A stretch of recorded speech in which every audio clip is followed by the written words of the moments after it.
Pusat Pelaporan dan Analisis Transaksi Keuangan atau PPATK mengungkap temuan fantastis. Adanya sekitar 1.000 lebih anggota DPR dan DPRD di seluruh Indonesia diduga bermain judi online. Data ini disampaikan Ketua PPATK Ivan Yustia Vandana saat rapat kerja di gedung DPR RI pada Rabu siang.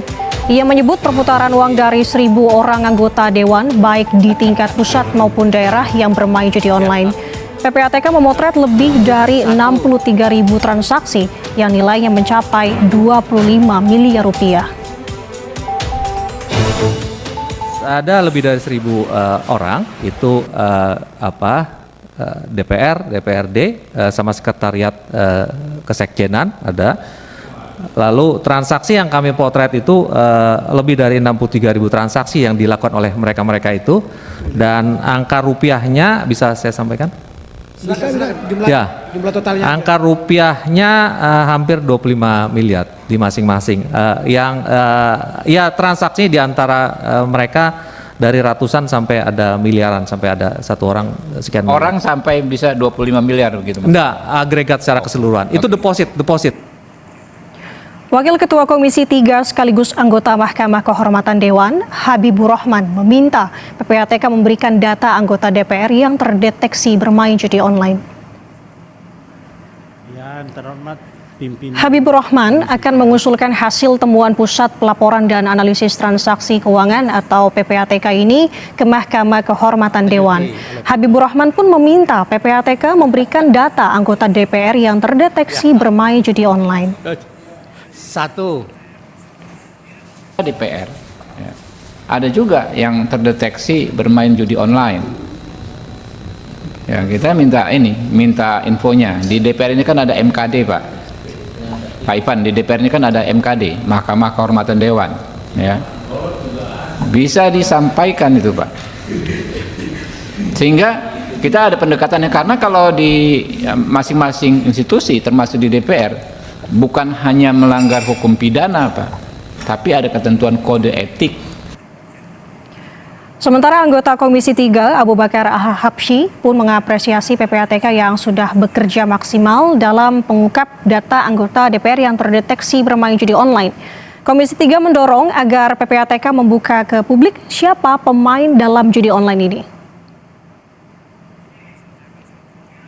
Saya lihat PPATK bekerja sangat maksimum, bagus, dan dia mampu menyelesaikan dan mencari data narkoba dan judi online. Assalamualaikum warahmatullahi wabarakatuh. Perkenalkan, nama saya Muhammad Raihan Awaludin Rizkullah dari Pendidikan Guru Sekolah Dasar. Dengan ini saya menyatakan mengerjakan tugas ulangan akhir semester mata kuliah Pendidikan Kewarganegaraan dengan dosen pengampu Ibu Duhita. Topik yang saya akan bahas kali ini yaitu anggota DPRD yang terlibat judi online. Topik yang saya bahas pada hari ini yaitu mengenai judi. Jika menurut pandangan pribadi saya, kenapa saya memilih topik judi? Karena pada berita-berita sekarang ini, mau itu di TV, di radio, maupun di media sosial yang lain seperti TikTok, Instagram, Facebook, banyak sekali yang mengangkat mengenai permasalahan judi. Terutama judi online yang dilakukan oleh DPR. Menurut saya pribadi, jika membahas mengenai judi, dari kata judinya sendiri sudah sangat-sangat terlarang, sudah sangat-sangat salah.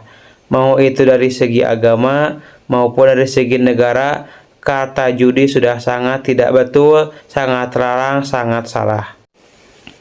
Jika didefinisikan menurut saya pribadi, judi merupakan suatu perbuatan yang dimana di dalam hal tersebut terdapat tindak pidana atau pertaruhan seperti pertaruhan uang ataupun barang, yang menang mendapat taruhan tersebut dan yang kalah tidak mendapat apa-apa, atau sering kita sebut dengan mengadu nasib. Mengenai mengadu nasib, Allah sudah berfirman di dalam surat Al-Maidah ayat 90 yang artinya, wahai orang-orang yang beriman, sesungguhnya minuman keras, berbuat judi, mengadu nasib adalah perbuatan yang keji dan termasuk perbuatan setan.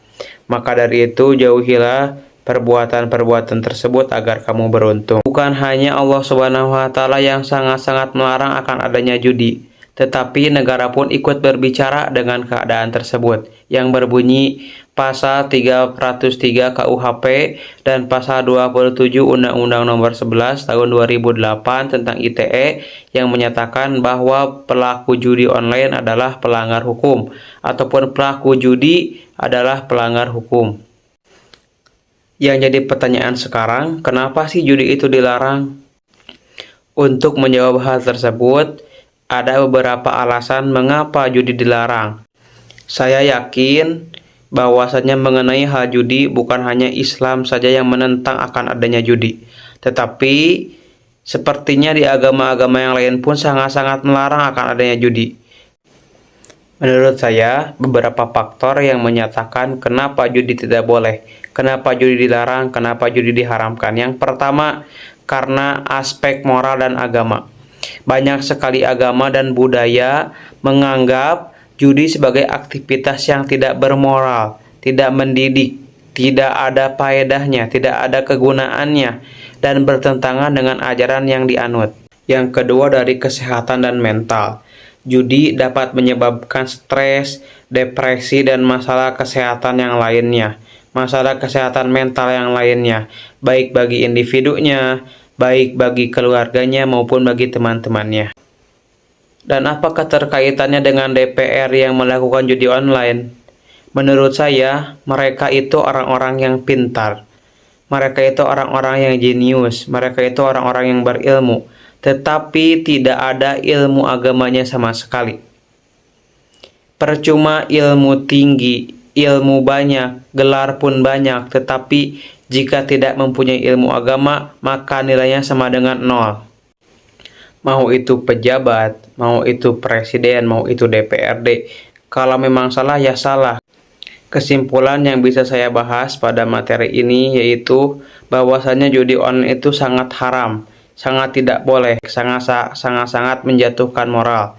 Yang kedua, mereka itu yang menjadi perwakilan rakyat, yang menjadi pejabat, yang menjadi penyalur aspirasi bagi masyarakat kepada atasan, hanya bermodalkan iming-iming akan mewakili rakyat, hanya bermodalkan akan mewakili rakyat, hanya bermodalkan akan mendengarkan aspirasi rakyat, dan buktinya kepercayaan masyarakat telah dipergunakan tidak baik, yaitu dengan melakukan judi online yang sangat tercela dan sangat buruk.